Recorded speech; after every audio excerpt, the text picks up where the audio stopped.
Olá, alunos! Eu sou a professora Marília e vamos para mais uma aula de Química. Os objetivos da aula de hoje: interpretar e construir gráficos e praticar o conhecimento por meio de atividades. Vamos começar?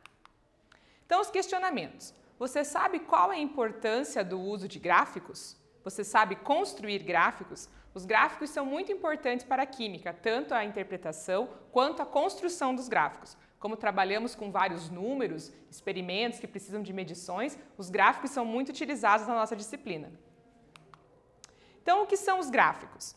Os gráficos são representações utilizadas em análises informativas ou de valores numéricos. Esses dados são transmitidos por pontos, linhas e formas geométricas. Servem para destacar a dimensão estática dos fenômenos, indicar padrões e tendências, além de comparar determinadas circunstâncias em um período de tempo. Normalmente são aplicados em pesquisas, concursos, vestibulares, nos meios de comunicação, como os jornais impressos, internet, TV, e em disciplinas escolares, na matemática, na história, na física, na química e em muitas outras. Então, os gráficos eles têm uma gama enorme de funções para a gente poder interpretar os acontecimentos do nosso cotidiano ou os experimentos de química, por exemplo. Quando a gente tem um gráfico, a gente sempre tem alguns componentes marcantes. Tá? Os elementos presentes em todos os tipos de gráfico. Então, todo gráfico vai ter um título, que é uma frase curta ou uma palavra-chave que vai apresentar o assunto do qual o gráfico se trata. Temos também a fonte, que é a parte importante para dar a credibilidade ao gráfico. Identificação da fonte, qual é o estudo científico, ou o órgão público, ou a instituição privada que fez aquele gráfico, que colheu os dados e tratou e construiu aquela imagem ali do gráfico. Conhecer a fonte é muito importante para saber a veracidade da informação que você está observando no gráfico. Os números, que são os valores essenciais para a comparação dos fatos. Eles são organizados em ordem crescente e apontam quantidades e períodos. E aí os períodos podem ser semestres, anos ou meses, ou quando a gente está trabalhando gráficos da química, pode ser o caminho da reação, a passagem do tempo, quanto tempo levou aquela reação para ocorrer, são os dados que a gente vai estar organizando ali e podemos estar olhando, por exemplo, a variação da concentração ou a variação da temperatura com a passagem do tempo. E a legenda, que é um pequeno resumo das informações analisadas no gráfico, podendo ser colocado em qualquer parte para destacar as cores. Então, quando eu tenho muitas informações no mesmo gráfico, eu sempre vou ter uma legenda em algum cantinho para mostrar o que indica cada linha ou cada cor na barra, se for um gráfico de barras, por exemplo. Os tipos de gráfico. Existem variados tipos que atuam conforme os dados coletados e que serão transmitidos. Por esse motivo, nem todos eles são adequados em certas situações. A escolha incorreta pode comprometer a análise dos números e a autenticidade das informações. Então, dependendo do que você quer informar ao seu leitor quando você constrói um gráfico, é muito importante você saber qual o tipo de gráfico que você vai estar construindo. Quando você usa um sistema computacional para fazer um gráfico, muitas vezes ele já te dá alguma opção, te aponta qual é a melhor forma de você apresentar aqueles dados. Quando você está fazendo no papel, é importante a gente conseguir construir os gráficos no papel para entender como a gente vai apresentar de maneira mais adequada as informações que a gente tem interesse. A gente tem o gráfico de linha, que é muito utilizado nos casos que existe a necessidade de analisar dados ao longo do tempo. Esse tipo de gráfico é muito presente em análises financeiras. O eixo das abscissas, que é o eixo X, representa o tempo, que pode ser dado em anos, meses, dias ou horas, enquanto o eixo das ordenadas, que é o eixo Y, representa o outro dado da questão. Uma das vantagens desse tipo de gráfico é a possibilidade de realizar análise de mais de uma tabela de mais uma informação, por exemplo. Então, os gráficos de linha, que são muito utilizados nas operações financeiras, como aqueles gráficos da Bolsa de Valores, também são muito utilizados na química, quando a gente vai mostrar o caminho de uma reação, ou a gente pode mostrar várias reações dentro do mesmo gráfico. Quando a gente viu gráficos de solubilidade, tínhamos várias linhas mostrando o comportamento de solubilidade de vários sais no volume de água conforme o aumento da temperatura. Lembram desses gráficos? São gráficos de linha. Aqui a gente tem um exemplo de gráfico financeiro. Então, a tabela mostra o faturamento de uma empresa, os meses e os valores. E aqui a gente está representando esses valores da tabela no gráfico. E aí a gente consegue observar na linha uma tendência. Quais são os meses onde teve aumento do valor do faturamento, qual mês teve queda no faturamento. E aí, conforme o que aconteceu em determinado mês, a pessoa, dona da empresa, pode analisar qual fator levou ao aumento do faturamento, qual fator levou à diminuição do faturamento. Num gráfico de química, quando a gente vê um sobe e desce aqui, a gente está observando muitas vezes o comportamento de uma reação, como que ela está reagindo com a mudança da temperatura ou da pressão, por exemplo. E aí a gente vai observando qual é a tendência que ela vai seguindo. Outro tipo de gráfico muito utilizado é o gráfico de barras, que tem como objetivo comparar os dados de determinada amostra, utilizando retângulos de mesma altura e largura. A altura é essa que deve ser proporcional ao dado envolvido, isto é, quanto maior a frequência do dado, maior deve ser a altura desse retângulo. Então, quando a gente usa um gráfico de barras, a gente vai estar comparando a diferença ali pela altura das barras. Por exemplo, imagine que determinada pesquisa tem por objetivo analisar o percentual de determinada população que acesse ou tenha internet, energia elétrica, rede celular, aparelho celular ou tablet. Então aqui a gente tem um gráfico de barras que está mostrando a porcentagem de acesso, de uma determinada população. Por exemplo, as pessoas numa cidade, quantas delas têm internet, quantas têm celular, quantas têm energia elétrica. E aí eu tenho o dado de porcentagem marcado aqui dentro, mas só pela altura a gente sabe aí que tem uma quantidade aí de 40%, uma altura mediana aqui para acesso à energia elétrica, uma altura bem grande aqui, praticamente todos na população têm acesso a celular, por exemplo. Esse tipo de informação a gente traz num gráfico de barras, fica bem colorido e bem visível para que a pessoa que está lendo essa informação tenha facilidade de compreender a diferença entre os acessos aí dos recursos que ele está mostrando. Quando a gente vai interpretar um gráfico, tem 3 dicas bem interessantes aqui. Olha só. Confira se as informações do gráfico batem com as informações do enunciado do exercício. Nesse caso, ele está falando quando você vai resolver uma questão que aparece um gráfico. Então, é interessante você conferir se o gráfico está de acordo com o exercício.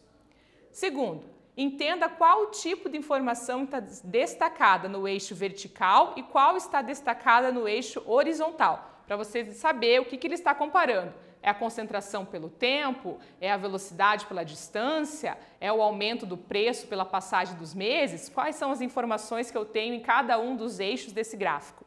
E a terceira, interprete com calma, pois geralmente as questões são contextualizadas. Quando eu tenho uma prova de vestibular, o Enem, por exemplo, e ele traz um gráfico, esse gráfico normalmente vem junto com uma contextualização, ou seja, tem um texto antes dessa informação do gráfico que vai te trazer outras informações necessárias para resolver a questão. Então, a gente tem que tentar compreender qual é a informação do gráfico, tem relação com o texto que está antes da questão ali e com a pergunta, o objetivo principal do exercício, ok? Vamos fazer a atividade 1 para a gente interpretar a informação de um gráfico. Essa atividade está dividida em 2 partes e eu vou deixar um tempinho para vocês lerem cada uma delas com bastante calma. Olha só. A figura a seguir apresenta 2 gráficos com informações sobre as reclamações diárias recebidas e resolvidas pelo setor de atendimento ao cliente, o SAC, de uma empresa em uma dada semana. O gráfico de linha tracejada informa o número de reclamações recebidas no dia. O de linha contínua é o número de reclamações resolvidas no dia. As reclamações podem ser resolvidas no mesmo dia ou demorarem mais de um dia para serem resolvidas. Nível de eficiência muito bom é o número de reclamações resolvidas excede o número de reclamações recebidas. Baseado no conceito de eficiência utilizado nessa empresa e nas informações do gráfico, diga em quais dias o nível de eficiência foi muito bom. Agora é com vocês.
Vamos para a correção da atividade?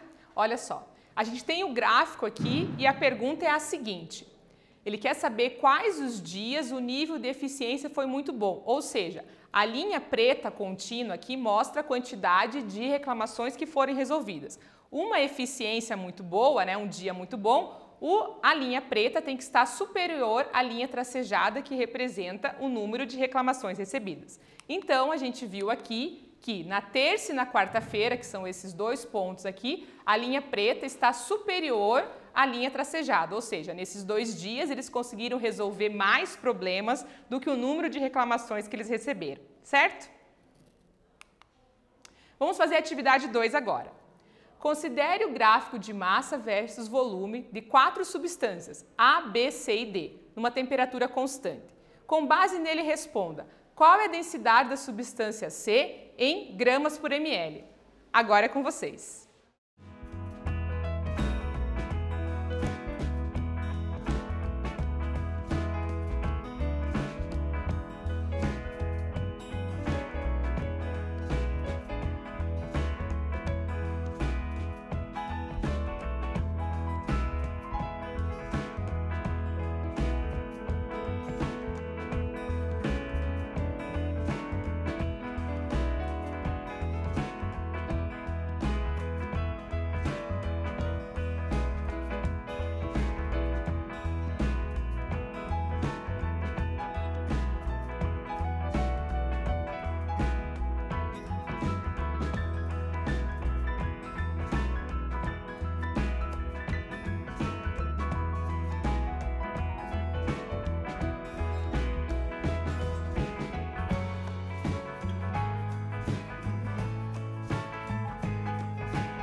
Vamos para a correção?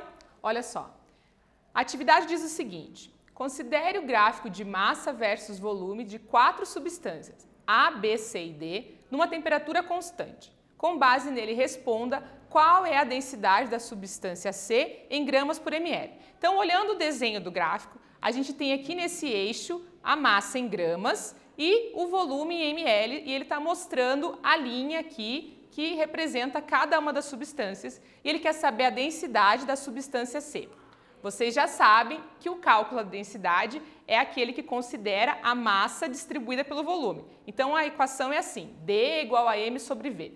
Vou escolher um dos pontos aqui para calcular essa densidade. Eu posso observar aqui, através da minha linha, e para facilitar a conta, eu escolho um número aqui onde eu consigo ver com mais exatidão o encontro das linhas. Então, quando o volume é 40 ml, a massa é 30. Então, nesse ponto aqui, eu consigo ver com mais exatidão a unidade tanto do volume quanto da massa. Poderia usar qualquer um dos outros pontos. Escolhi esse aqui pela facilidade em poder identificar o 30 e o 40 conforme o quadriculado ali do meu gráfico. Aí eu faço a divisão, a massa é 30, o volume é 40, a densidade dessa substância é 0,775 gramas por ml, é a densidade da substância C e a resposta da atividade, ok?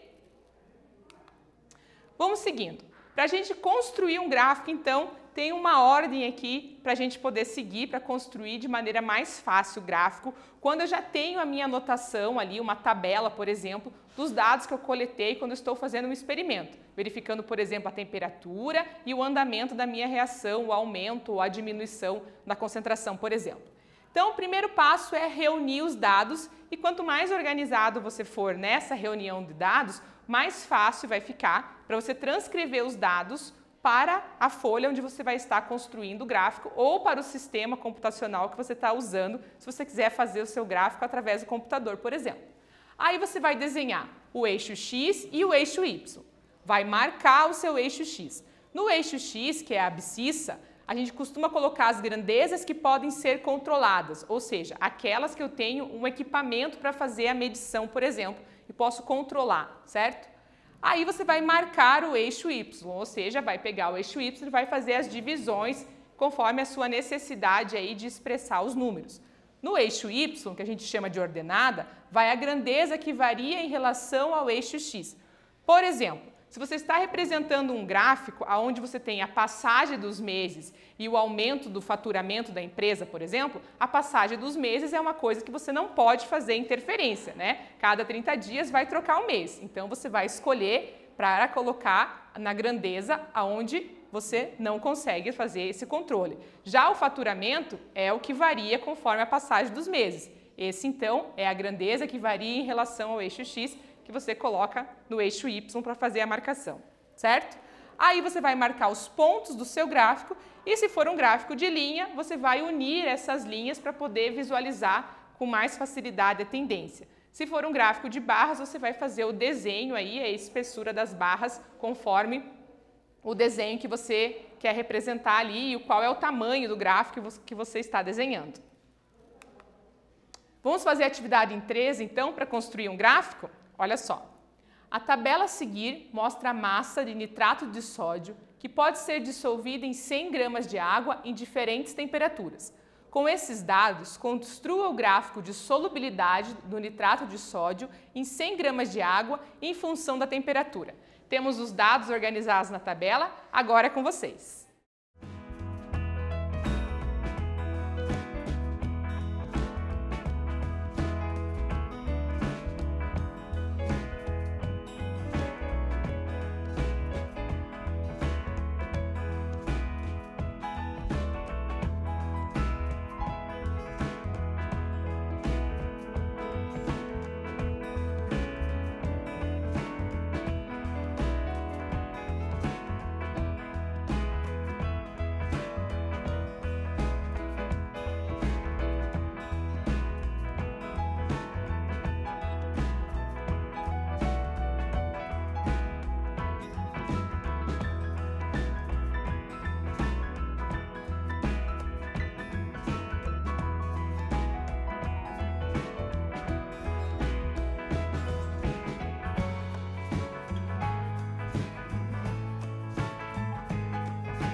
Vamos para a correção da atividade?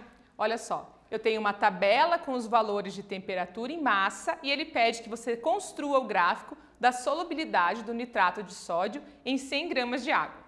Vamos ver.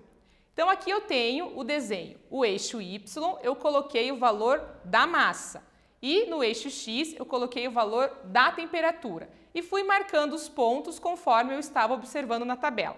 Eu desenhei esse gráfico aqui utilizando um recurso bem simples, que é o Paint, e aí eu não tenho aqui uma marcação bem delimitada dos pontos, né, quadriculado, como naquele outro gráfico que a gente viu do exercício anterior. Essa seria uma maneira de mostrar o desenho que você poderia estar fazendo na folha do seu caderno, por exemplo. Então você tenta por aproximação e aí a gente juntou a linha e observou a tendência aqui da solubilidade desse sal. A gente está vendo o quê? Que com o aumento da temperatura ele vai conseguindo solubilizar mais massa do sal.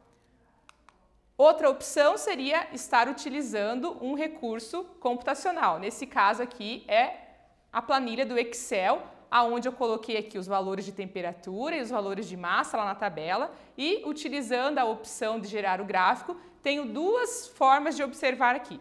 Construir o gráfico de barras e construir o gráfico de linhas.